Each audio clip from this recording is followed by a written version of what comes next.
예, 반갑습니다. 저는 그 나상무라고 그럽니다. 저는 30이라는 숫자하고 15라는 숫자를 설명해 드릴 수 있을 것 같아요.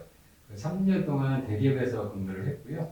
그 중에 15년은 인사임원하고 인사부장으로 실무를 좀 경험을 했습니다. 그리고 최근 5년 동안은 공기업하고 공무원 면접위원도 활발히 다니고 있습니다. 그런 경험을 가지고 여러분한테 도움이 되는 피드백을 좀 드리고 싶습니다. 네, 저는 신주혁입니다. NCS 관련돼서 채용 설계하는 작업들과 NCS 컨설턴트, 그리고 자소서 심사라든지 문항 출제, 그리고 면접관 교육이라든지 대기업 쪽에서는 이제 인사 HRM 담당을 했었던 대기업 쪽과 공공 쪽의 인성, 특히 공공 NCS 관련된 설계했기 때문에 여러분들 어떤 방향성들을 제시하고, 특히 이번 토론 면접 문항이라든지 논술 면접 문항도 출제를 하는 방향도 있기 때문에 여러분들이 잘하고 있는지 그런 내용들을 또 가이드도 드리도록 하겠습니다. 저는 먼저 토론 면접 또는 토의 면접의 유형에 대해서 간단히 소개를 좀 드릴게요.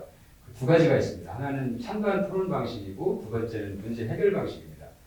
여러분도 아시겠지만 찬반 토론 방식은 어쨌든 한 주에서 이렇게 찬성, 반대 이렇게 두 파트로 나눠서 이제 토론을 진행하는 방식이고요.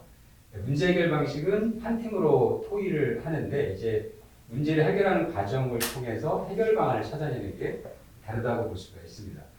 그러니까 찬반 토론 방식은 사실은 전통적인 방식이라고 보시면 될 것 같아요. 그러니까 예전부터 토의 면접의 가장 대표적인 방식으로 진행되어 왔었고요. 근데 이제 전문가들 입장에서 보면은 펜셀형이라고 보시면 될 것 같아요. 그러니까 찬성이냐 반대냐가 이미 정해지는 상태에서 토론을 하는 거고요.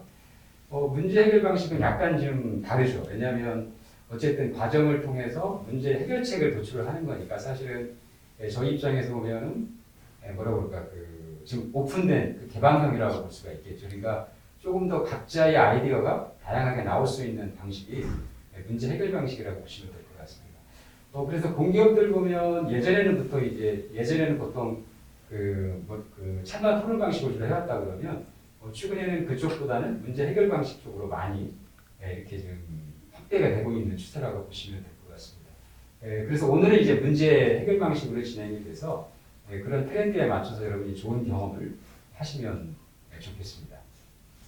예, 이상입니다. 그럼 이제 토의 방식 관련돼서 안내를 드리자면은, 일단 토의는 15분간 저희가 드린 자료를 통해서 여러분들이 준비하는 과정을 거치게 되고, 실제 토의 시간은 약 40분이라고 보시면 됩니다. 이 목적상 15분 준비하는 과정들을 생략을 하고 미리 저희 자료를 드렸기 때문에 해당되는 학습한 내용들을 통해서 토의가 진행이 될 것입니다. 토의 방식은 일단 블라인드이기 때문에 저희가 위치로 번호로 1번, 2번, 3번, 4번 이렇게 번호로 각자로 확정해 주시면 되고, 그리고 처음에 기조 발언으로 약 1분 정도 1번부터 4번까지 본인 발언을 기조 발언을 해주시면 됩니다. 그리고 본 토의는 이제 30분간 진행이 될 것이고, 그리고 제가 시간이 제한되어 있기 때문에 개인과 발언 시간은 1분 내외 정도로 주저해 주시면 감사하겠고, 5분 남았을 때 5분 남았다는 안내를 드리겠습니다. 그러면 한 분 의견만 더 듣고, 그리고 각자 30초 마무리 발언 하는 방식으로 전체 회의 방식을 진행하도록 하겠습니다. 오늘 토의 주제는 저출산 고령화 관련돼서 사회적 이슈를 다루는 내용이 되겠는데, 자료를 통해서 확인할 수 있었듯이 관련된 원인들, 그리고 문제점들, 해결 방안에 대해서 여러분들이 자유롭게 토론해 주시면 됩니다. 발언 기회를 얻으실 때는 여러분들이 가볍게 손을 들어서 자유롭게 관찰평가로 진행되기 때문에 자유롭게 진행하시면 되고, 혹시나 발언 기회가 겹칠 때에는 저희가 안내해 드릴 테니까 저희 안내 따라 주시면 감사하겠습니다.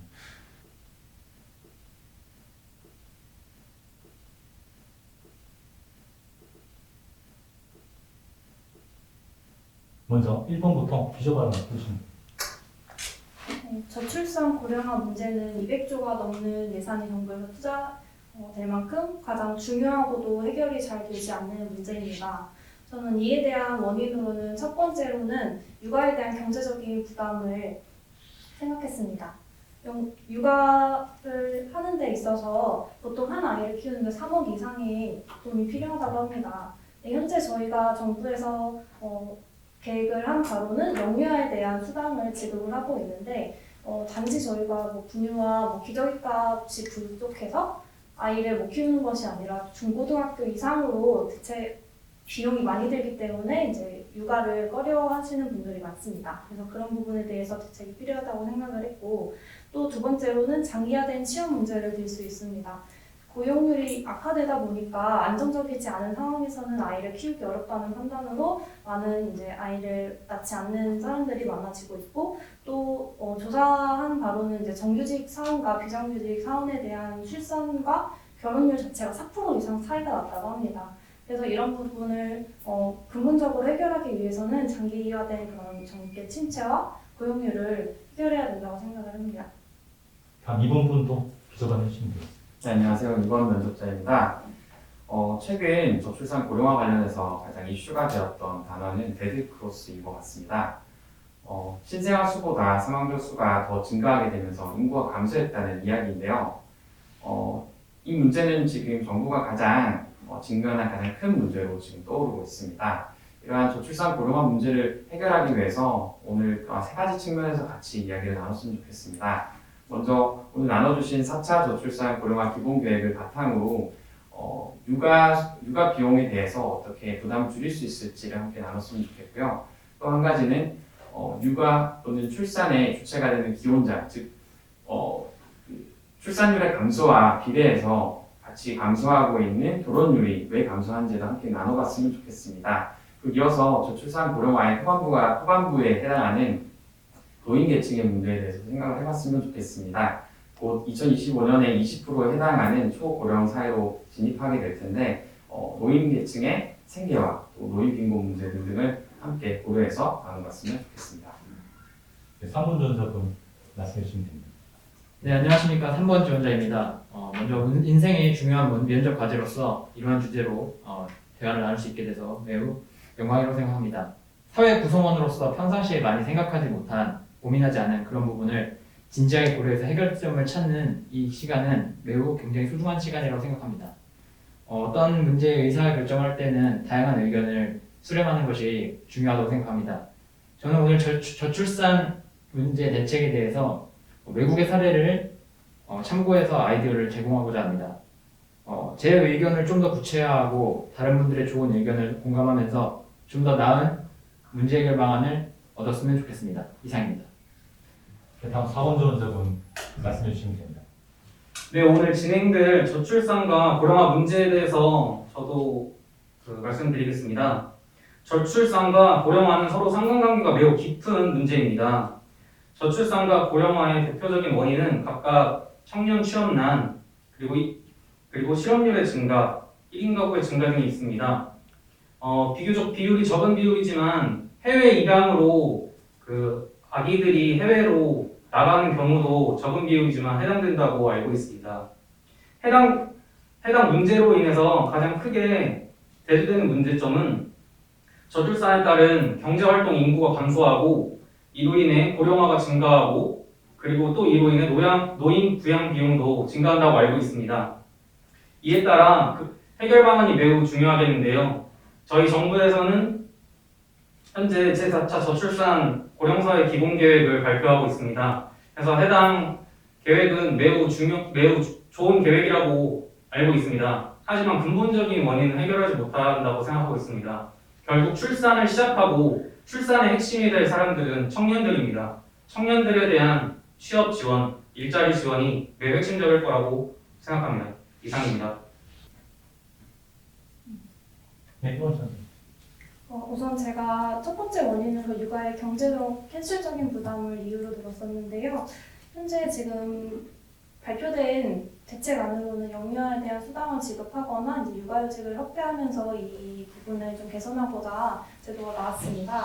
근데 제가 생각했을 때는 이제 영유아에 대한 지원은 일시적이고 저희가 그 영유아에 대한 수당뿐만 아니라 이제 중학교, 고등학교 때 실질적인 기록이 더 많이 드는 부분이 있어서 다자녀에 대한 혜택으로 영유아에 대해 한시적으로 주는 부분이 아니라 고등학교, 대학교까지 한 아이를 길러도 좀 오랫동안 지속적으로 지원을 할 수 있게끔 제도가 마련되면 좋다고 생각합니다. 그 부분에 공감이 되는 부분이 지속적인 돌봄과 교육 비용이라는 걸로 정리를 할 수 있을 것 같은데요. 이것은 단순히 아이가 성인으로서 자라나는 그거에 대해서 필요한 것만 채우는 것이 아니라 아이를 키우는 부모들의 어떤 개인적인 또 사적인 행복을 추구하는 데 있어서도 반드시 전제되어야 할 부분이라고 생각을 합니다. 그러나 4차 저출산 고령화 기본 계획을 봤을 때는 영아 또는 어렸을 때 그 아이에 대한 양육 비용에만 좀 실현되어 있는 것 같아서 일본 면접자님께서 말씀해 주셨던 대로 그 부분들 채워질 때 좀 더 출산율이 올라가거나 기존에 자녀를 낳으셨던 분도 다자녀로 나아가는 데 도움이 되지 않을까라는 생각이 듭니다. 네, 사모님. 저는 그 1번 지원자분과 2번 지원자분께서 말씀해주신 내용에 매우 공감하는데요. 그래서 해당 사항을 좀 더 청년 실업 문제 개선과 어떤 고용률 증가로 이어질 수 있는 방안에 대해서 한번 생각해봤습니다.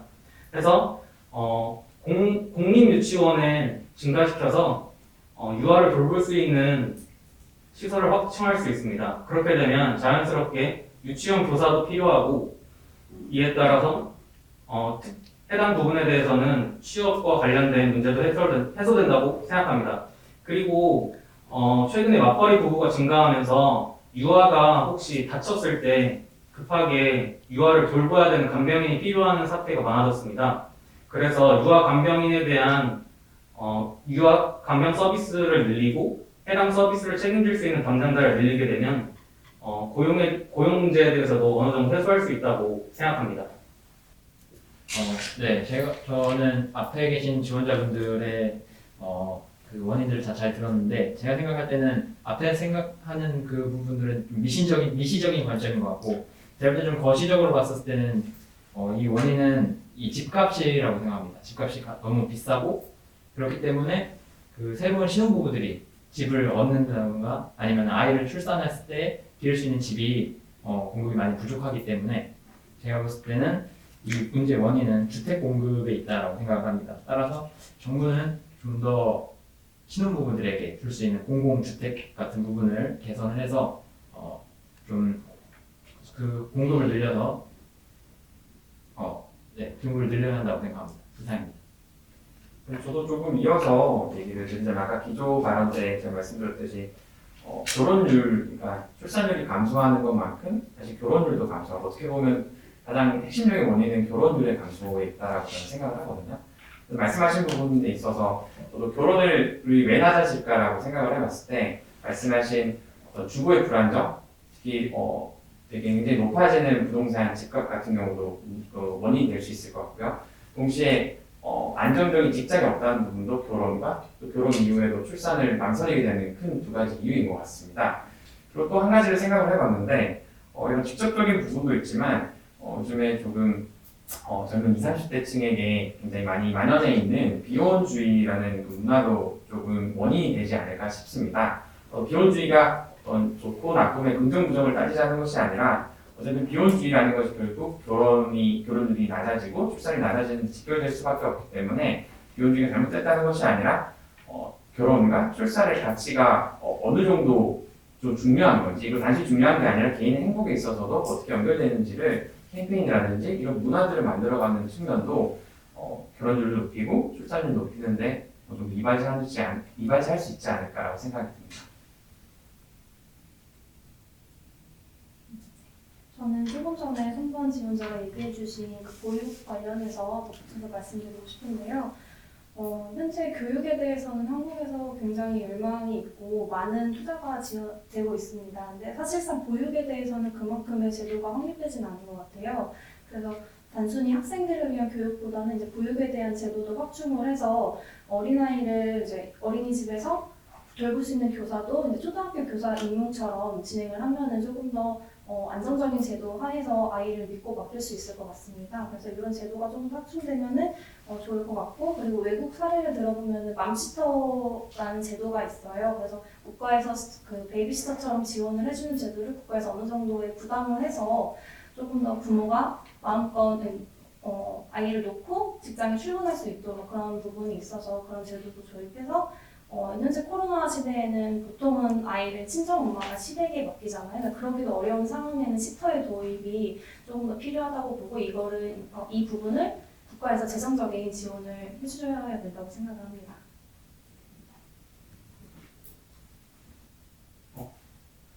저도 방금 1번 지원자분께서 말씀해 주신 거에서 간단하게 생각을 해봤는데 그 베이비시터와 관련돼서는 현재 65세 이상 노인분들에게도 일자리를 제공할 수 있는 좋은 방향이라고 생각합니다. 현재 65세 이상 분들은 재취업을 희망하고 있지만 재취업에 많이 어려움을 겪고 있습니다. 그래서 그러한 베이비시터와 같은 자격증이나 아니면 전문성을 확립한다면 돈을 버는 수단뿐만이 아니라 자신의 손자들도 전문적으로 돌보면서 부모들에게 좀 더 안정감을 줄 수 있는 매우 좋은 정책이 될 것 같습니다.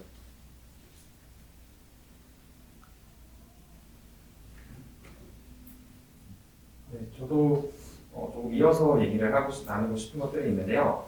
아까 말씀하셨던 주거 부분, 또는 보육이나 교육 부분을 말씀하셨는데, 제가 최근에 어떤 본 기사에서 아까 출산율이 가장 떨어지는 곳이 농촌도 있지만 동시에 수도권도 있다라고 제가 얘기를 들었습니다. 즉, 서울시 또는 이제 수도권의 직장이나 또 안정적인 주거지가 집중되어 있다 보니까 이제 사람이 몰리고 또 가격이 높아지다 보니까 오히려 높은 주거지와 어떤 직장들 잡기 어려워지는 어떤 역설적인 상황들이 일어나고 있는데요.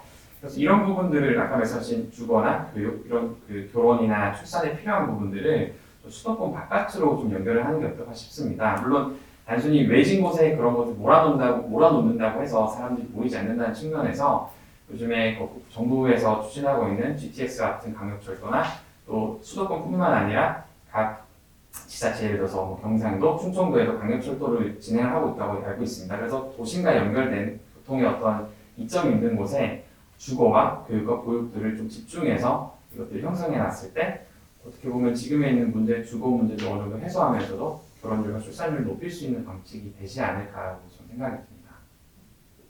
네, 저도 이번 질문자분 방금 말씀해 주신 거에서 한번 보충해 보겠습니다. 주거지를 외곽 쪽으로 좀 더 넓히는 거에 대해서 해당 문제를 고령화에 따른 문제 해결 방안으로도 사용할 수 있을 것 같습니다. 미성도시로 좀 더 주거시설과 어떤 주변 인프라를 넓히게 된다면 최근에 논란이 되고 있는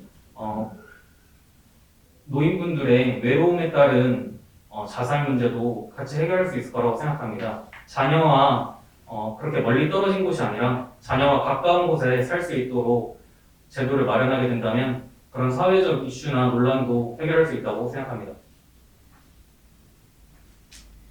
3번 지원자와 2번 지원자가 말씀해주신 부분처럼 저출산과 고령화 문제를 빼놓을 수 없는 문제인 것 같아요.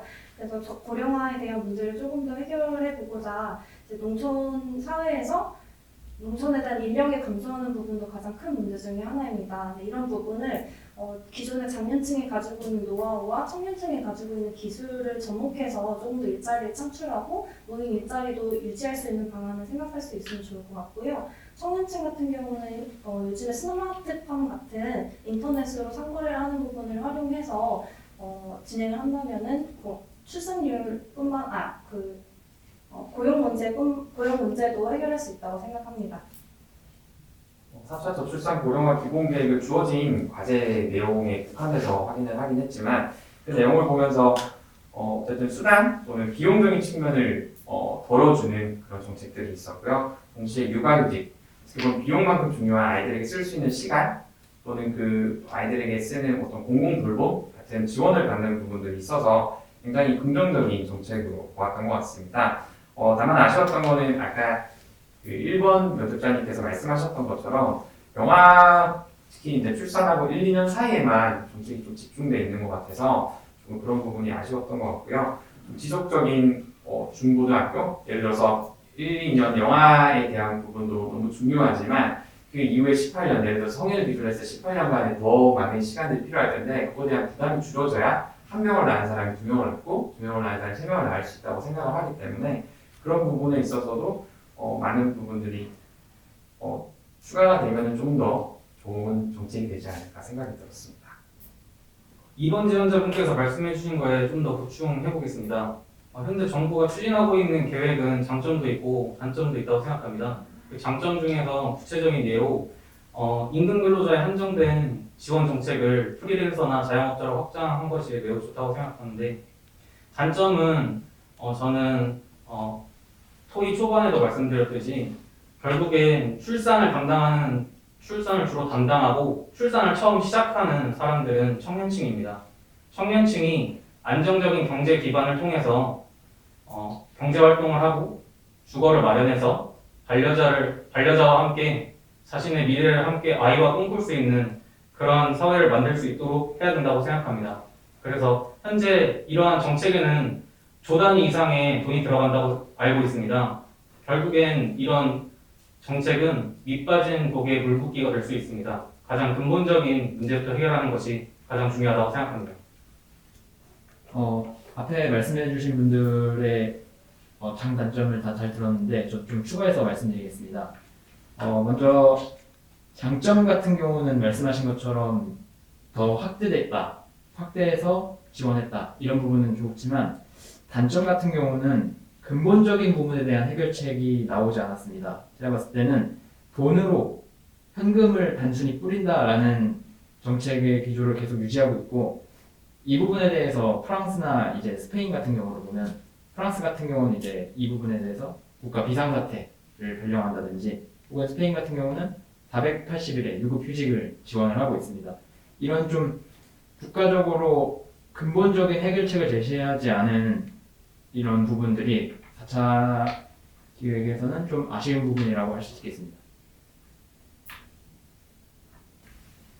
4번 지원자분께서 말씀해주신 부분처럼 조금 더 거시적인 측면에서 보자면 부부가 공동 육아하는 사회적인 인식이 조금 더 개선이 돼야 된다고 봅니다. 작년에 여성 출산을 한 이후에 퇴사를 한 분이 150만 명이 넘는다고 합니다.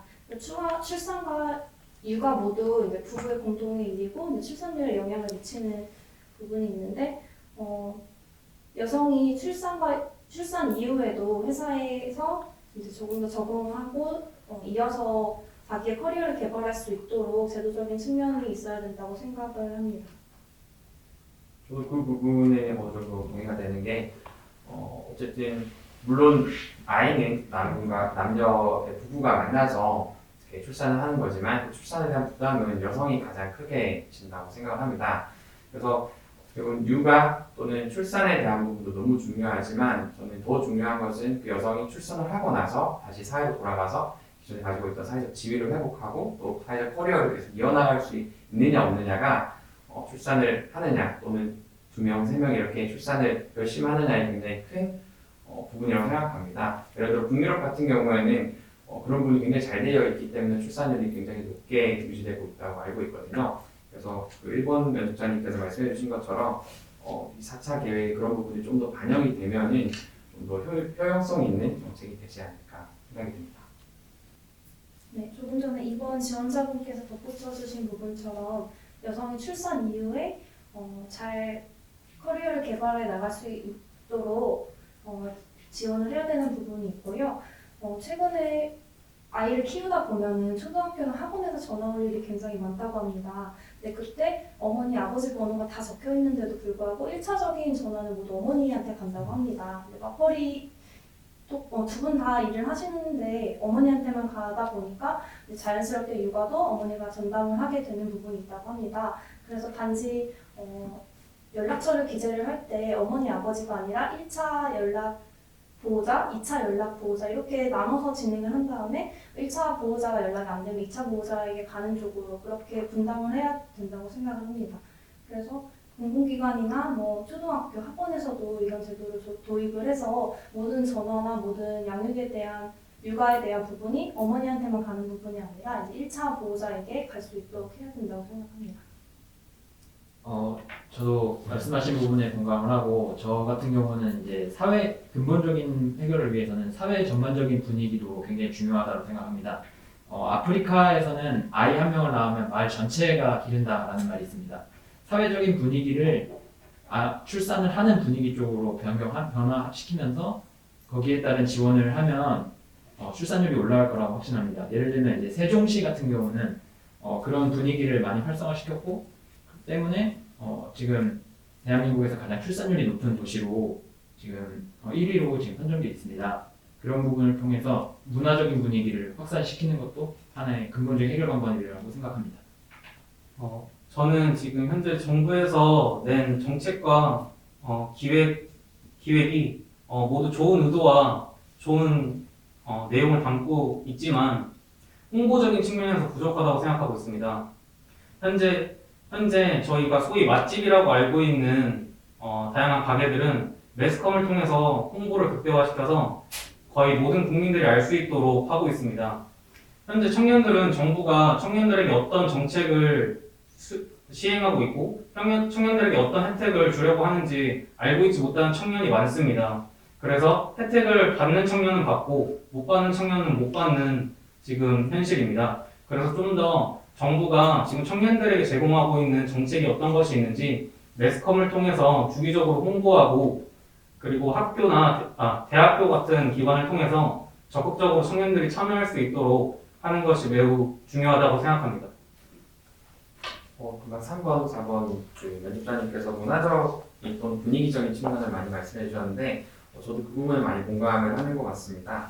실제적으로 지금 정부에서 굉장히 많은 재정을 투입해서 출산을 올리려고 하고 있지만 오히려 굉장히 감소하고 있고 그 속도가 점점 빨라지는 상황이 있습니다. 그 부분들이 물론 정책적으로도 보완돼야 될 것들이 꽤 많이 있겠지만 그것만큼 정책이 살아나기 위해서 문화적 분위기가 조성되는 게 굉장히 중요하다고 생각을 합니다.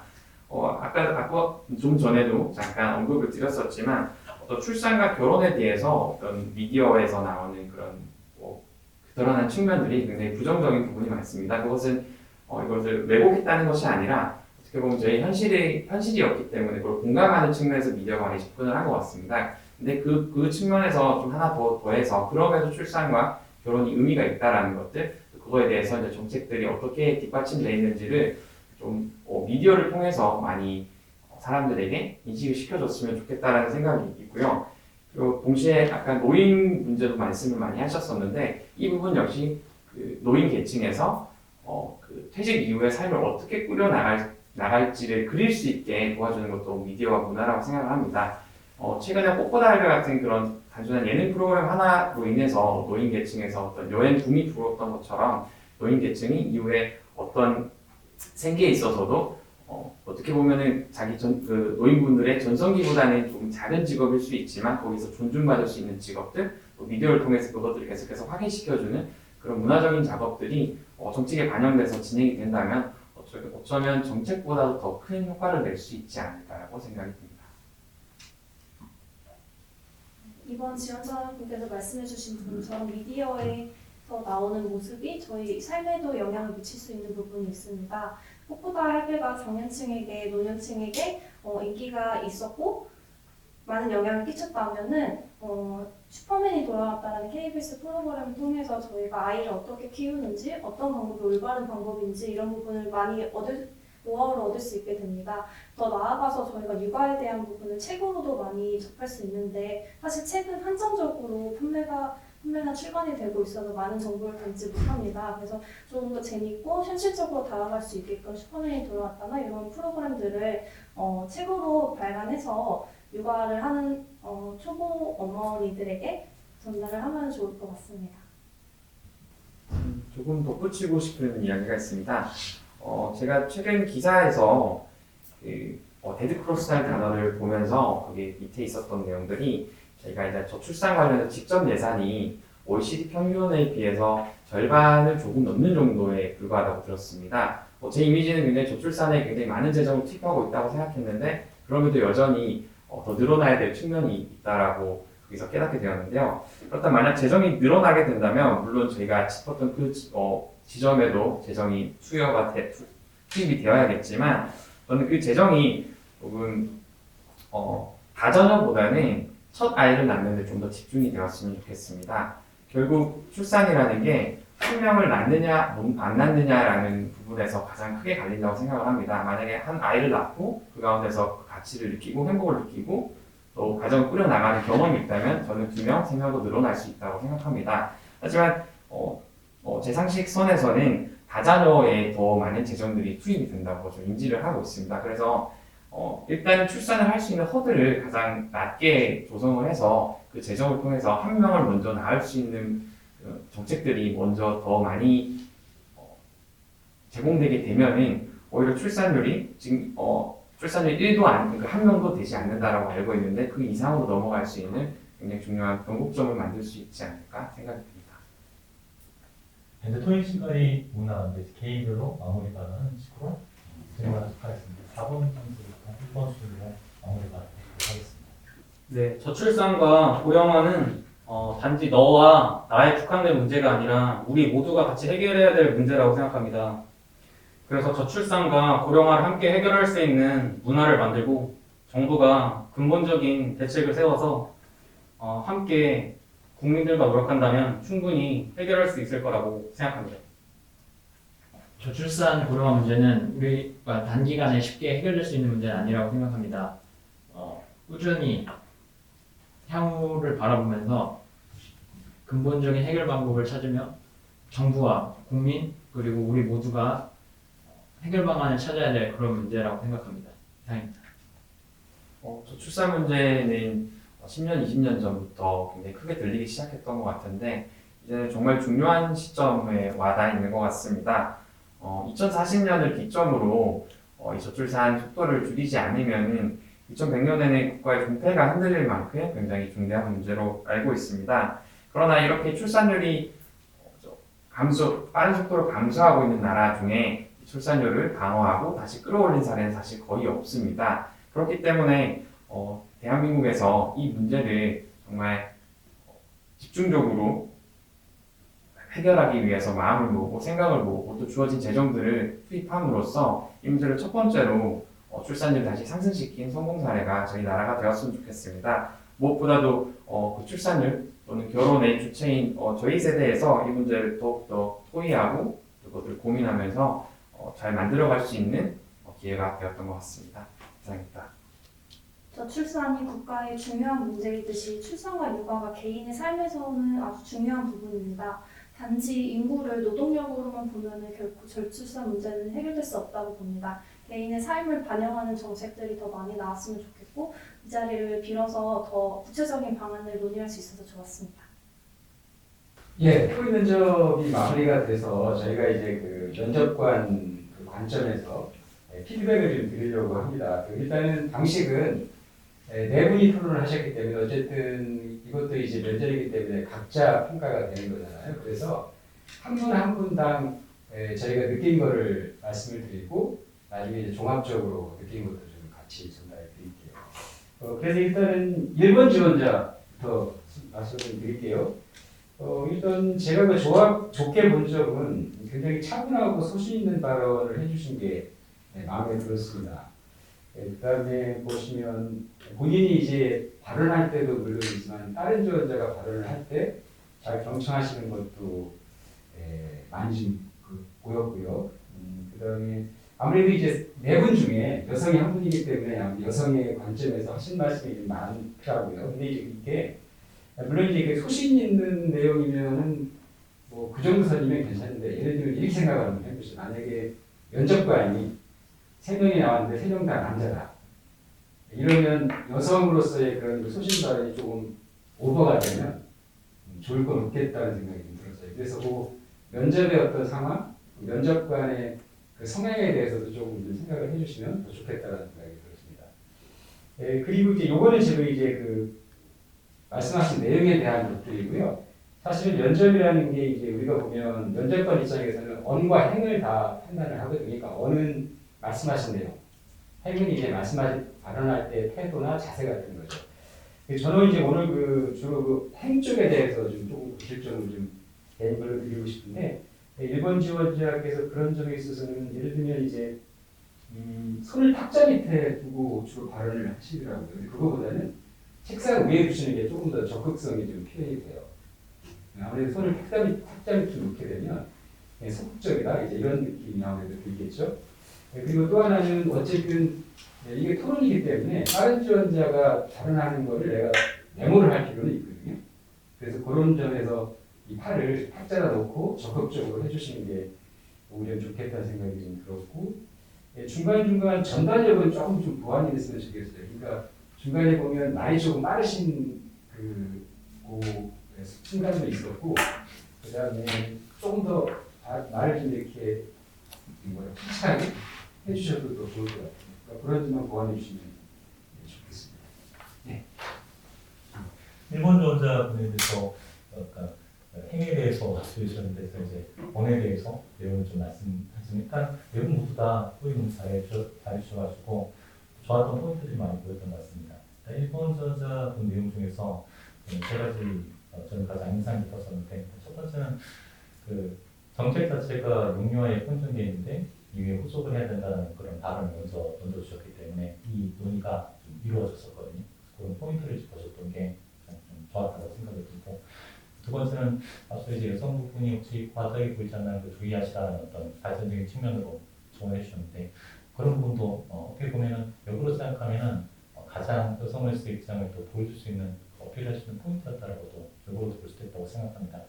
그리고 세 번째 그 미디어 관련된 얘기를 했었는데 실제로 육아하는 입장에서 이 미디어의 긍정 효과도 기대된다. 그런 어떤 세 가지들이 가장 인상 깊었다고 생각을 하고 제가 아쉬운 점은 한 가지만 말씀드리자면은 정책 지원 그리고 수당에 대한 부분들 그리고 교육에 대한 부분들 이렇게 폭넓게 플러스적인 얘기 해주셨는데 여기 어떤 다른 측면 이 재정에 대한 부분이라든지 그런 다른 한 측면에 대한 것도 좀 다뤄졌으면 조금 더 나은 언이 되지 않았을까 그런 생각입니다.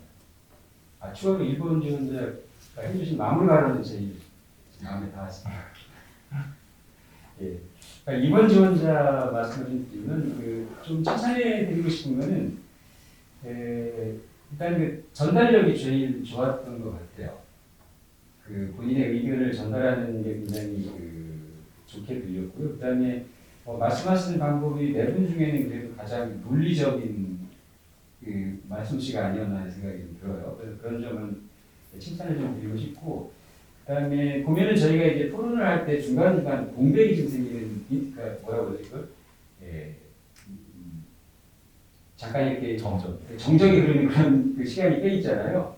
그럴 때 사실은 면접관의 입장에서는 누군가 나서주기를 원하죠. 근데 이제 그런 역할을 그래도 이번 지원자가 한 두세 번 정도 해주셔서 적극성이나 이런 점은 높은 점수를 드리고 싶고요. 조금 고쳤으면 싶은 거는 발언을 하실 때 손 제스처가 빈번하시더라고요. 손 제스처가 너무 빈번해서 그런 점은 꼭 조금 좀 줄여서 필요한 부분에서만 강조를 좀 해주면 좋겠다는 얘기가 들었고요. 또 한 가지는 초반에는 이제 가끔 면접관을 쳐다보시더라고요. 근데 이제 후반 쪽으로 가서 사실 면접관을 본 그 시선이 많이 느껴졌어요. 사실 토론할 때는 면접관을 볼 필요는 없죠. 면접관을 많이 본다라는 거는 괜히 눈치를 보는 거 아닌가 이렇게 느낄 수도 있거든요. 그래서 긍정적이진 않다는 거죠. 그래서 그런 점은 조금 보완을 해주시면 좋겠습니다. 예. 감사합니다. 이번 조사본에서 제가 말씀을 드리자면 일단 앞서 말씀해 주셨던 것처럼 도리적으로 얘기를 가장 잘했다 이렇게 말씀하셨는데 일단 말을 하는 어떤 스킬이랄까 이런 부분들은 좀 제일 좋았다고 생각이 듭니다. 말을 잘 풀어나가신다는 생각이 들었었고 일단 역시나 이제 세 가지 포인트를 제가 한번 잡아봤었는데 일단 상대방 얘기를 듣고 거기에 대해서 보충을 하는 발전시키는 방향으로 서로 일을 잘 이끌어 나가시더라고요. 그런 점도 본인 논리성을 보여주는 어떤 방향이지 않나라고 생각을 하고 세 번째 던졌던 게 첫 번째 게 인프라랑 GTX 이런 것을 연계시켜서 설명한 부분들이 좀 인상이 깊었었고 그리고 OECD 예산 이런 예시를 드는 부분도 또 다른 인사이트를 줘서 괜찮은 접근이었다. 그리고 마지막 부분도 후반부에 했던 얘기도 굉장히 좋은 인사이트라고 생각했었는데 지금 다점에 대한 어떤 지원이나 접근도 중요하지만 단계적으로 진행하는 것이 효과적이다. 아니면 점진적인 어떤 진행 방향에 대한 어떤 제시 이런 점도 굉장히 매력적이라고 생각했습니다. 그리고 지적할 게 없을 정도로 이제 괜찮았다는 생각이 들었었는데 아까 전에 시선 관련돼서 지적해 주셨던 이런 말씀들도 좀 공감하는 부분인데 좋았던 점은 다른 지원자분들이 이렇게 발언하실 때 가장 아이 컨택을 하시려고 많은 그 행동을 하시더라고요. 다른 지원자분들이 여러분들도 토의하실 때 필기를 하는 부분도 이제 중요하지만 다른 분들이 얘기하실 때 컨택을 해주시는 것 그런 부분도 필요합니다. 다른 부분들보다 그런 점이 좋았고 근데 좀 아쉬웠던 점은 시선처리랑 소위 동공지진이라고 하죠. 동공지진이랑 눈 깜빡이 너무 많다 보니까 손이나 이런 것들이 이렇게 많이 움직이다 보니까 약간 불안해 보일 수 있다. 그 점 말고는 굉장히 좋았습니다. 예, 3번 지원자에는 좋은 얘기보다는 조금 좀 제가 뭐라 그럴까 개선점을 좀 많이 드리고 싶은데요. 일단 그 다른 지원자와 대비가 됐던 분은 그 초반부터 사실은 기조 발언하실 때부터 그 외국 사례를 얘기를 하셨잖아요. 이제 그런 부분은 사실은 좀 차별화가 되는 거죠. 그래서 그런 부분이 좋았고 나중에 이제 실제로 토론할 때그 프랑스나 스페인 사례 같은 걸 가져오신 거는 사실은 차별점이 충분히 됩니다. 조금 아쉬웠던 거는 그 프랑스의 예를 들면 비상사태 발령이나 이런 것들은 조금 구체적으로 설명을 좀 해주시면 더 좋지 않았을까? 그다음에 이제 세종시 사례도 좀 들으셨는데 조금 더 구체적인 내용을 좀 어필을 해주시면 더 좋았겠다는 생각이 좀 들었어요. 그리고 다른 것들은 사실은 제가 주로 이제 아까 언하고 행 중에 행에 대한 얘기가 조금 제 눈에는 많이 보이더라고요. 이제 그게 뭐라 그럴까 좀 도와드리고 싶은 마음에서 한두 가지 설명을 좀 드리면 이런 거죠. 그 경청할 때 태도가 사실은 굉장히 중요합니다. 근데 이제 그 3번 지원자 그 분 보면 초반에 보면 이렇게 좀 뒤로 기대듯이 하는 그 앉은 자세가 좀 있어서 그런 점은 조금 좀 조심해줬으면 좋겠다는 생각이 좀 들었고요. 그 다음에 그 다른 지원자의 발언을 받아서 내가 얘기할 때는 사실은 그 우리가 예스 화법이라고 얘기를 하거든요. 그러니까 상대방의 발언을 한번 어떤 건지 상기시켜 준 다음에 그것도 좋은 의견인데 그렇지만 내 의견은 이렇다 이제 이런 식으로 해주시는 게 좋은데 그냥 이제 상대방은 미시적 관점으로 봤지만 저는 거시적으로 말씀을 드리겠습니다. 그러면서 이제 주택 공급 같은 걸로 주제를 이제 하셨잖아요. 그럼 이제 면접관 관점에서 보면 다른 지원자의 의견을 좀 존중하지 않는 게 아닌가 이제 이렇게 느낄 수도 있는 거죠. 그래서 그런 점은 좀 조심을 해주시면 좋겠고 그리고 또 한 가지는 이 토론을 하는 과정에서 이 다른 지원자를 그냥 이렇게 정정당당하게 바라보시는 게 나아요. 그러니까 이렇게 약간 숙여서 이 뭐라고 할까 눈을 조금 이렇게 떠서 바라보신다. 여기까지 견눈질한다라는 느낌이 좀 들기는 들었거든요. 그래서 그런 거는 사실은 뭐 토론 전열에서는 좋지는 않습니다. 그래서 그런 것들을 조금 뭐라고 할까 그 자세에 대한 그런 것들을 한번 거울로 보고 한번 연습을 좀 해주시면 도움이 좀 많이 될 것 같습니다. 예. 3번 지원자분 관련돼서 이제 제 의견을 말씀드리자면 워낙에 이제 소리를 잘 들으시긴 하셔가지고 또 좋은 점도 보였던 것 다 세 가지 제가 보았던 포인트는 주택, 공공주택 이런 어떤 포인트를 잡아줬다는 점 이 좋다고 좋았던 다른 방향의 지수니까 이런 점을 높게 산다고 생각을 하고 그러니까 말씀하셨던 것처럼 세종시라든지 해외 사례 이런 것들을 제시해줬던 것이 눈에 띄었었는데 아까 전에 비상사태라는 말을 얘기라든지 사례가 부족했다 이런 말을 주셨었는데 비상사태라는 말을 들었을 때 어떤 거지? 라는 생각도 들고 약간 좀 무겁게 들릴 수도 있다는 생각이 들었습니다.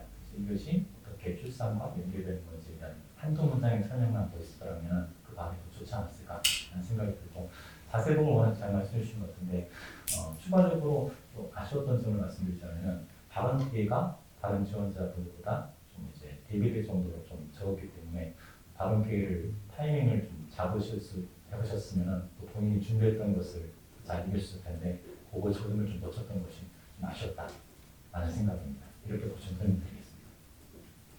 예, 끝으로 4번 지원자께 말씀을 드리면 제가 4번 지원자를 그 좋게 봤던 거는 일단 경청에 대한 거는 굉장히 뛰어나셨던 것 같아요. 그러니까 다른 지원자가 발언을 하실 때 고개를 끄덕거리는 거라든지 메모를 하시려고 그러는 것들은 눈에 띄어서 좋았고요.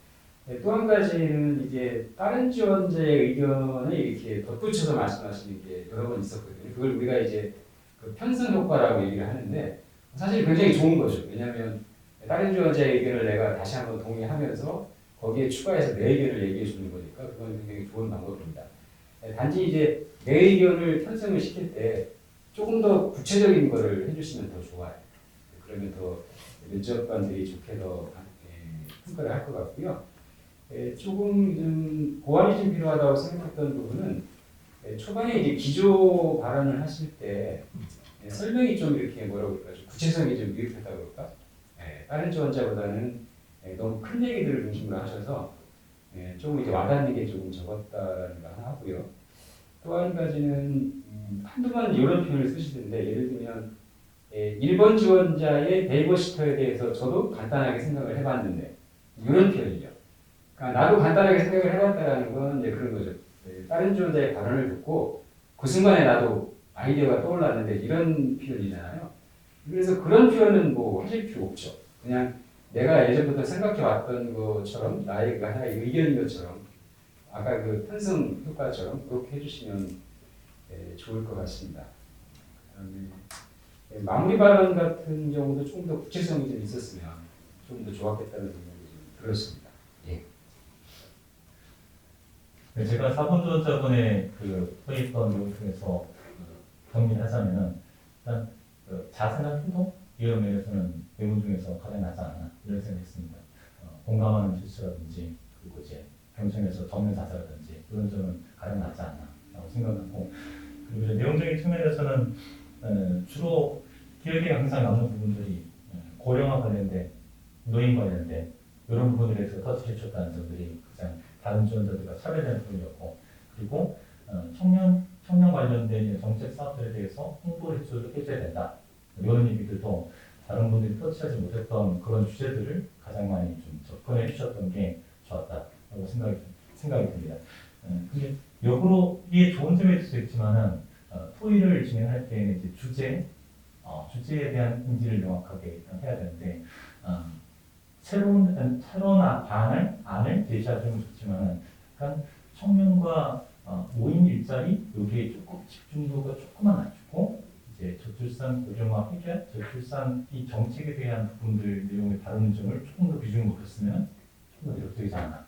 거기에 아쉬운 점을 짚자면 그런 분들이고, 태도나 새로운 주제를 던지는 모습은 굉장히 좋았다고 생각합니다. 이상입니다. 그 종합적으로 평을 좀 드리면, 어쨌든 네 분 중에 뭐 한 분을 뽑으시라고 그러면 오늘은 그래도 2번 지원자께 가장 큰 점수를 드렸을 것 같아요. 제기는 그렇고요.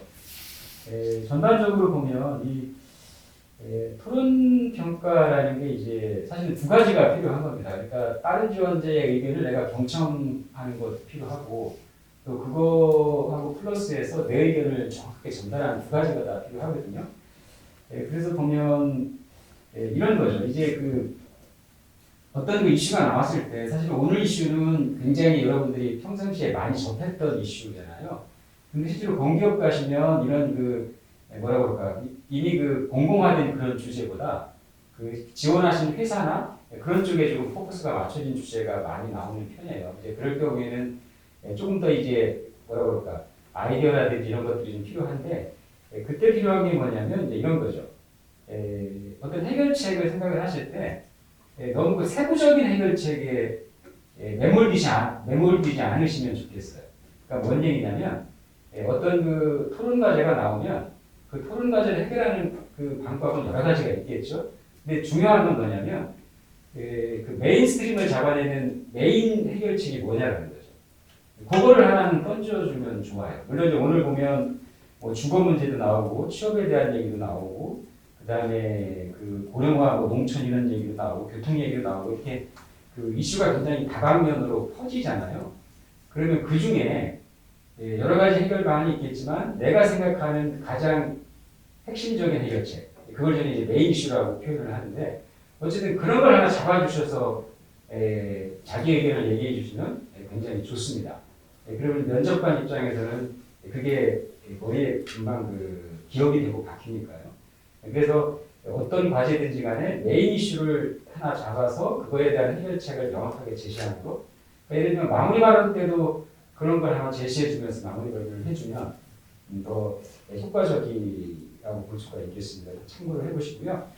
또 한 가지는, 이거는 사실 제가 많이 쓰는 방법인데 이게 보여드릴게요. 이게 제가 오늘 메모를 한 거거든요.